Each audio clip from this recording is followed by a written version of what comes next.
숫종이가 먹은 것, 그리고 남긴 것을 메뚜기가 먹고 메뚜기가 남긴 것을 늑이 먹고 늑이 남긴 것을 황충이 먹었다. 인간이 먹고 살 그 모든 환경들이 대재앙과 같은 메뚜기 떼들에 의해서 다 파괴되고 먹을 것이 없는 처절한 현실을 중심으로 해서 우리들에게 이 시대를 살아가면서 깨어 있어야 된다라고 하는 사실을 요엘서가 보여주고 있습니다. 여러분, 세상은 한번 살아볼 만한 세상이지요. 그런데 여기에 뭐가 전제가 되어야죠? 돈이 있으면 한번 살아볼 만한 세상이다. 이런 의식들이 팽배해 있습니다. 하지만 저는 이렇게 말씀드리고 싶습니다. 믿음이 없으면 사나마나한 세상이다. 아니, 차라리 태어나지 않는 것이 좋다. 믿음이 없으면, 이 믿음은 하나님께서 이 세상 온 천지 만물을 창조하신 주인이시고, 또한 우리를 사랑하셔서 이 죄악 세상 가운데서 구별하시고 선택하시고 우리를 아들의 십자가에서 죽으신 그 의와 공로를 따라 우리를 죄에서 구원하셨고 하나님의 자녀되게 해주셨고, 인생을, 이 세상을 여행과 같이 나그네로 삽니다. 우리들의 집이 가까워 오고 있습니다. 우리들의 영원한 본향이 가까워 오고 있습니다. 이 멋진 삶을 살게 해주신 것, 이것을 우리가 믿는 거야. 이 믿음 없으면 인생은 태어나지 않는 게 훨씬 낫습니다. 왜냐하면 가룟 유다에게 차라리 나지 아니하였다면 예수님께서 한탄하셨던 거와 똑같습니다. 얼마나 대단한 삶을 살고 얼마나 이 땅에서 지지받고 사랑을 받고 돈이 또 얼마나 많아서 아무것도 거침이 없이 갖고 싶은 것, 취하고 싶은 것 다 가지고 취했어도 믿음 없으면 태어나지 못한 것보다 훨씬 나다. 이게 성경의 선언이고 우리들의 믿음의 가치여야 합니다. 요즘 젊은 사람들이 살기가 빡빡하다 보니까 20대, 30대 층에서 이런 말이 유행이 되고 있답니다. 나는 출생당했다. 그래서 우리 아버지 엄마가 원망스럽다. 출생을 당한 이 사실, 그래서 우리는 자녀들을 낳지 않을 거다. 왜? 이 힘들고 고통스러운 세상 속에서 내 의지도 없이 내가 출생당하여 이 고생을 하는데, 내가 내 자식들을 낳으면 내 자식들 역시도 나처럼 출생당했다 뭐니 하면서 원망할 거 아니냐. 그러니 내 인생을 새로 고칠 수는 없지만 이 출생당한 이 비극적인 현실 속에서 내 때의 그 모든 걸 끝내버리겠다. 나만 혼자 잘 먹고 잘 살다가 자식 걱정, 아니 자식이 원망하는 그런 삶을 물려주지 않겠다라는 이 극도의 이기주의가 오늘날 결혼과 출산까지 다 막아버리고 있습니다. 그리고 많은 젊은이들이 인생을 어떻게 살아야 될지를 모릅니다. 젊음은 젊은이에게 주기에 너무 아깝습니다. 젊음은 지나가야 젊음의 건강을, 젊음의 소중함을 알게 되었습니다. 건강한 사람에게는 아무런 쓰잘데기가 없어지는 겁니다. 그러나 건강치 않은 사람에게 건강은 소중한 겁니다. 얼마나 많은 젊은 사람들이 자해를 하고 있고 자살을 시도하는지 모릅니다. 삶에 희망이 없습니다. 저는 우리 교회 안에서 혹시라도 자살자가 생길까 봐 두려워요. 특히 우리 젊은이들 가운데. 왜냐하면 그런 성향들이 너무 많거든요. 우리 젊은이들과 함께 얘기를 해보면 우리들의 예전에 한 30년 전, 40년 전, 뭐 우리들의 젊은 청춘 때도 연약하기도 하고 참 절망스러운 현실은 똑같았습니다. 그런데 교회에서 우리가 믿음 생활을 했던 전체적인 분위기는 은혜를 받으면 선교사가 되겠다. 은혜를 받으면 목사가 되겠다. 은혜를 받으면 헌신하겠다. 은혜를 받으면 내가 사모가 되겠다. 다 대부분 이런 어떤 사명감과 하나님을 향한 열정과 비전들이 있었어요. 그런데 요즘 청년들, 젊은이들과 얘기를 해보면 이게 없어요. 그냥 은혜는 받았어. 목사님 오늘 은혜 받았어요.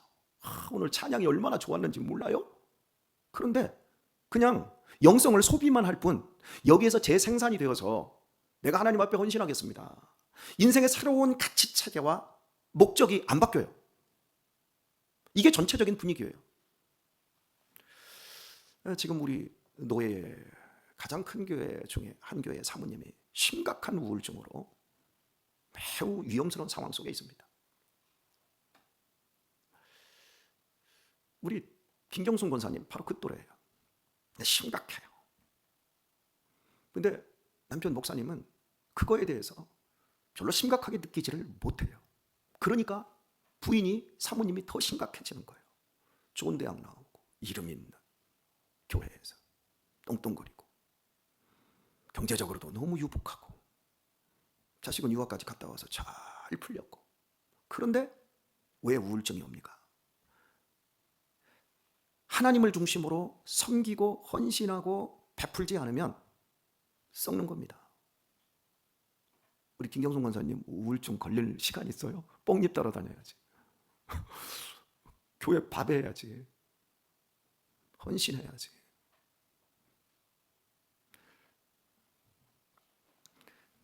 믿음이라고 하는 것이 우리의 삶을 새롭게 변화시키고 삶의 목적을 수정하고 가치 체계가 바뀌어지지 않은 채 세상 사람하고 똑같이 돈 많이 벌어서 노년에 편안하게 골프 치러 다니고 여행 가고 싶을 때 다 가고,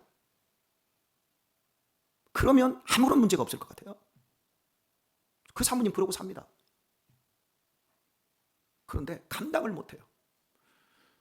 여러분의 삶에 있어서 돈이 모자란다, 나도 좀 쉬고 싶다, 나도 좀 여행도 좀 다니면서 이 지긋지긋한 이 돈 걱정 좀 안 하고 살았으면 좋겠다, 여러분이 그렇게 생각하잖아요. 그것 때문에 여러분이 살고 있는 거예요. 그것 때문에 그 고민이 여러분을 더욱더 건강하게 만들고 있는 거예요. 이 새벽에 여기 나오는 사람들은 왜 나오지요? 삶의 마지노선에 걸려서 까딱까딱 하면서 하나님이 붙잡아주지 않으면 나는 버틸 수가 없어요. 그런 분들이 여기 나오는 거예요. 이런 분들 나오는구나. 어차피 잠 안 오는 거 그냥 깨어있으니까 나가자. 이런 분도 있을 수 있지만 대부분 여기 없을 것 같아요. 나는 엄장모님이나 아침에 출근을 하셔야 되잖아요. 나이가 70이 다 됐는데 이게 얼마나 고단한 일입니까? 우리 신영순 권사님 눈에는 새벽에 차만 타면 이 젊은 사람들 이 차 출근하기 위해서 이렇게 가는 그런 사람들, 아이고 부지런하다 부지런하다 참 이런 얘기를 계속해서 해요. 여러분이 부지런해서 여기 나왔어요? 아니요, 절박해서 나왔어요. 이 험한 세상에서 그 절박함이 신앙으로 가고 기도로 가고 이 새벽에 부지런함으로 가고, 그것 때문에 여러분이 하루를 산다니까요. 우리 엄장로님은 머리만 대면 주무신대요. 왜요? 새벽부터 잠도 안 자고 이렇게 나와가지고 여기 나와가지고 다시 오산까지 가서 밥 한 술 대충 뜨고 또 회사 가서 하루 종일 일하고, 그리고 집에 오면 텔레비전 볼 힘도 없어요. 그러니까 죄송합니다, 표현을 이렇게 합시다, 그냥 자빠져 잘 수밖에 없는 거예요. 그러니 하나님이 잠을 주시고 또 새벽에 나오시고, 그러니 우울증 무슨 신경 강박증에 걸릴 시간이 있습니까? 이게 복인 거예요. 그런데 돈 있고 힘 있는 사람들은 나이 60만 넘어도 이제부터는 여행 다니고 이제부터는 골프나 치고 이제부터는 즐겁게 살아야지, 그것도 하루 이틀이지. 그러니까 밤에는 수면제 먹어야 되고 이 악순환이 계속되는 거죠. 믿음이 없으면 믿음에 대한 지혜가 없고 믿음에 대한 변화가 없고 회심이 없고 거듭남이 없이 여전히 과거의 자신의 삶을 그대로 충실하게 살아가는 사람들은 나이가 먹어갈수록 더 버겁고 더 힘든 거예요. 저는 우리 젊은이들이나 우리가 나이가 먹어가는 노년에 들어선 우리 모든 성도님들이 세상적인 가치관이 아니라 하나님이 주시는, 하나님께서 우리에게 약속해 주신 그 말씀의 테두리 내에서 순종하고 변화되어 복된 인생을 살게 되기를 축복합니다. 그것이 우리가 한평생을 살아내야 되고 또 살아내고 나면 잘 살았다 이렇게 말할 수 있는 것이고, 그리고 마지막 죽음의 날에 이제 드디어 인생 여행 마치고 아버지 집으로 돌아가는 발걸음이 가벼워지는 것 아니겠습니까? 제가 이제 이 본문 말씀 오늘 이제 요에서 1장을 다 마치려고 합니다. 제가 마친다고 하면 꼭 2번은 해야 맞춰지더라고요. 아시지요? 다 못 마치잖아요. 여하튼 이제 한번 오늘과 내일 한번 맞춰보려고 하는데 질문을 한번 던져보도록 하죠. 여러분, 요에서 1장을 우리가 공부를 하면서 혹시 여러분이 느낀 것 있으신가요? 많이 느끼셨을 거예요. 안 물어볼 테니까 너무 떨지 마시고 제가 대신해서 말씀드릴게요. 요엘서 1장 전체를 살펴보면서 우리가 질문을 해야 될 게 한 가지가 있어요. 대선지서나 소선지서에 북이스라엘이나 남유다에서 활동한 선지자들이 하나같이 그 선지서에서 이야기하고 있는 이스라엘의 죄를 꾸짖습니다. 이스라엘의 죄의 공통적인 게 뭐였어요? 영적인 간음과 사회의 부정이었어요. 특별히 요엘서를 중심으로 해서 앞쪽에 뭐가 있어요? 호세아 선지서가 있었어요. 호세아 선지서에서 우리가 뭘 계속해서 경고받았죠? 우상 숭배. 왜 너희가 우상을 섬기냐? 그런데 그 우상이 뭐였어요? 보여지는 돌상, 보여지는 무슨 고철덩어리로 만든 그 무엇이 아니라 뭐였어요? 우리 마음에서 욕망, 그 욕망을 위해서 하나님을 이용해 먹고 하나님을 버리고 차라리 바알과 아세라를 섬기는 그 행위, 이 영적인 간음에 대해서 하나님께서 계속해서 말씀만 하시면 이 패역한 것들아 어찌하여 너희가 나를 버리고 계속 이 얘기를 하셨는데 요엘서에는 그런 말씀이 단 한마디도 없어요. 모든 게 다 인간이 먹을 것이 다 없어지고 있다. 그래서 뭐 과수도 밀도 그 모든 것이 다 불타 없어져서 인간의 희락이 끊기고 너희들이 그 즐겨 마시던 단 포도주도 다 없어졌다. 성전에서 드릴 소제와 전제의 제물도 다 없어져서 제사도 끊기게 되었다. 그날이 오고 있다. 그날은 바로 여호와의 날이다.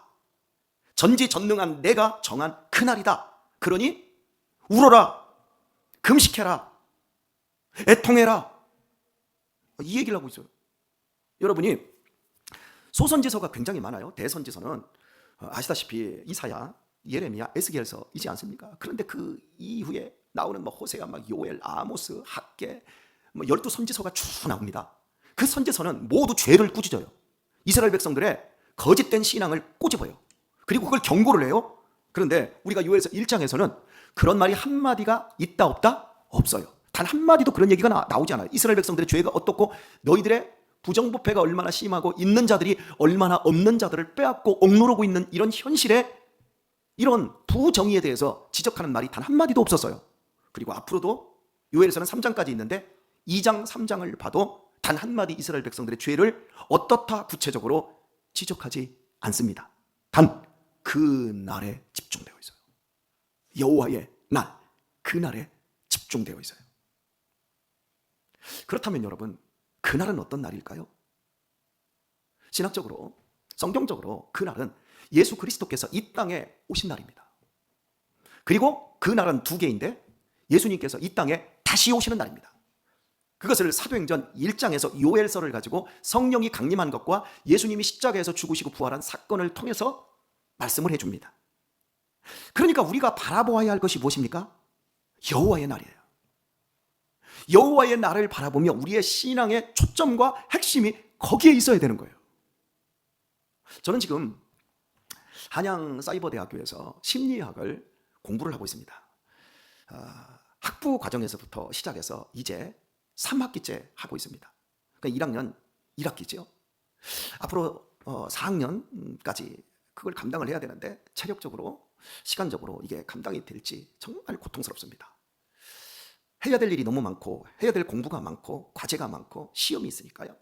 그런데요, 제가 이렇게 공부를 하는데 공부하는 주된 이유는 오늘날 앞으로 우리 교회가 맞이해야 될 사람들이 정상적인 심리 구조와 정신 구조를 가진 사람보다 비정상적인 상처와 이 고통으로 인해서 뒤틀려진 사람들이 더 많이 교회에 유입이 될 거기 때문에 이것을 목사가 전문적인 지식과 전문적인 이 교양과 기술을 갖지 않으면 이제는 목회 못합니다. 저는 그렇게 내다보고 있습니다.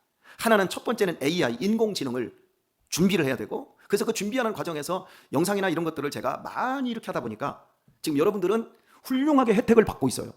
그죠? 훌륭하게. 이번 주에는 제가 팟캐스트 어땠어요? 뭔 소리인지 몰라요. 무슨 팟을 뭐 볶았다고요? 지난주 설교 제가 여러분 두 사람이 쫙 대화를 통해서 쫙 풀어주는 걸 여러분이 그걸 만들어서 올렸지요. 좀 제발 보세요. 제가 그걸 하기 위해서 눈이 다 버리고 다양하게 어제 저녁에 제가 책 읽어주는 것 그거 올렸지요. 들었어요, 안 들었어요? 이진남 권사님만 목사님 감사합니다. 날마다 듣고 올리는 거예요. 그냥 올리면 바로 목사님 감사합니다 올라오는데 안 듣고 그것부터 하시는 거예요. 아니면 올리시고 듣는 거예요. 들으셔야 돼요. 그런데 그거 이게 듣는 분이 20명도 안 돼. 우리 교인이 몇 명인데. 여러분 그거 만들려면 여러분은 딱 들으면 그냥 2분 20초 30초 듣지만요, 저 그거 하나 만들기 위해서요 책을 읽어야 되고요, 음성을 녹음해야 되고요, 영상을 편집해야 되고요, 제 시간을 얼마나 많이 쏟는 건 줄 아세요? 오늘부터 들으시면 올리면 목사님 들었습니다, 패스했습니다. 이제 앞으로 그렇게 확인을 시켜서 그런 사람들만 권사시키고 그런 사람들만 앞으로 안수 집사님 되고 할 때 이렇게 후보자로 올려야 될 것 같아요. 너무 불성실해. 제가 그런 걸 보면 여러분은 쉽게 지금 현재 이 발달된 SNS를 쉽게 접하지만, 그러니까 이게 지금 되지 않으면 큰 교회 200명 300명 모이는 교회는 노인들만 모이는 거예요. 젊은 사람들하고 전혀 소통이 안 되니까 이걸 준비를 해야 되고, 그리고 제가 공부를 하면서 지금 느끼는 게 정상적인 사람들이 많지 않아요. 목사님들 가운데서도 심각한 정신병리 성격 구조를 가지신 분들이 많아요. 교회 안에서 가장 무서운 분들이 누군 줄 아세요? 자기 애적 성격 장애를 가지신 분들, 경계선에 있는 분들, 자기 애적 성격, 자기만 모든 걸 자기 중심으로 생각해요.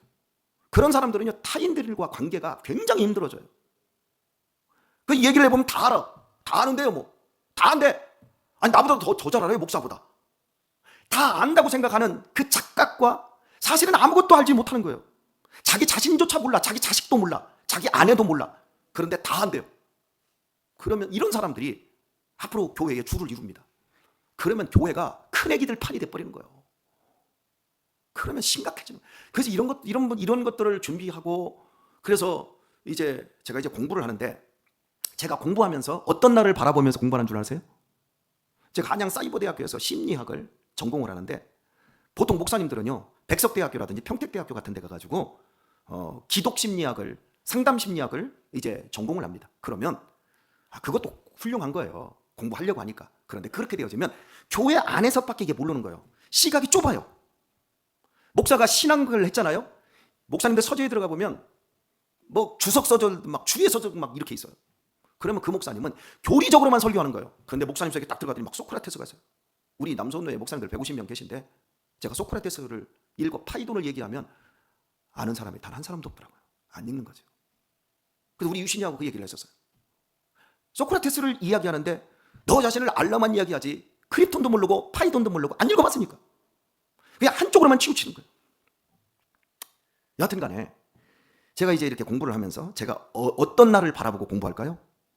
중간고사 보는 날, 기말고사 보는 날, 그날을 바라보며 공부를 해요. 근데 여기에 두 가지 마음이 있어요. 중간고사 날, 기말고사 날 어려워요, 힘들어요? 어렵고 힘들어요. 그런데 빨리 그게 끝나야 방학이 들어가잖아요. 그러니까 양가적인 마음으로 그날을 기다려요. 오늘 말씀 뵙겠습니다. 사랑하는 교회 여러분, 과거를 살지 마세요. 나 어린 시절부터 과거에 살아오면서 고생 엄청 했다. 우리 남편이 철이 없어서 나 고생 많이 했다. 우리 시아버지 시어머니 때문에 고생 많이 했고, 신우들 때문에 고생 많이 했고, 과거에 묶여서 오늘을 살지 마세요. 우리는 저 앞에 있는 여호와의 날을 보고 살아야 합니다. 이 깨어지고 이 부정하고 하나님을 섬기지 않는 이 악한 세상 속에서 여러분이 믿음을 지키고 여러분이 승리하려면 과거 회기적인 삶으로 여러분을 보지 마시고 미래 지향적 저 끝에 있는 예수 그리스도께서 오셔서 우리를 위해서 십자가에서 구원하신 이 복음을 믿고 다시 오셔서 이 세상을 심판하시고 이 세상의 불의를 척결하시고 새하늘과 새 땅을 이 땅에 선물로 주시고 그 안에서 영원한 복락을 누리게 하실 신천신지를 꿈꾸시는 여호와의 날, 그날을 바라보시면서 사시길 바랍니다. 우시면서라도 금식하면서라도 나는 아직 그날을 맞이할 준비가 못 됐습니다. 주님, 이 땅에 있는 모든 먹거리가 없어지고 있고 환경이 파괴되고 있는 이 현실 속에서 사회과학적으로 코로나가 어떻게 왔고 뭐 이런 거 설명 받으려고 하지 마시고, 나는 주님이 이 땅에 다시 오시는 그날에 멸망받는 존재가 아니라 내 삶을 신원하여 주시고 내 억울함을 풀어주시고 내 눈에서 눈물 씻겨주실 그날을 나는 바라봅니다. 주님, 나와 함께 동행하여 주옵소서. 이 시각으로 여러분이 여호와의 날을 바라보시고 준비하시고, 그리고 오늘 또 그 삶을 향하여 한 걸음씩 더 나아갈 수 있는 우리 귀한 성도님들 다 되실 수 있길 우리 주 예수님의 이름으로 축원합니다.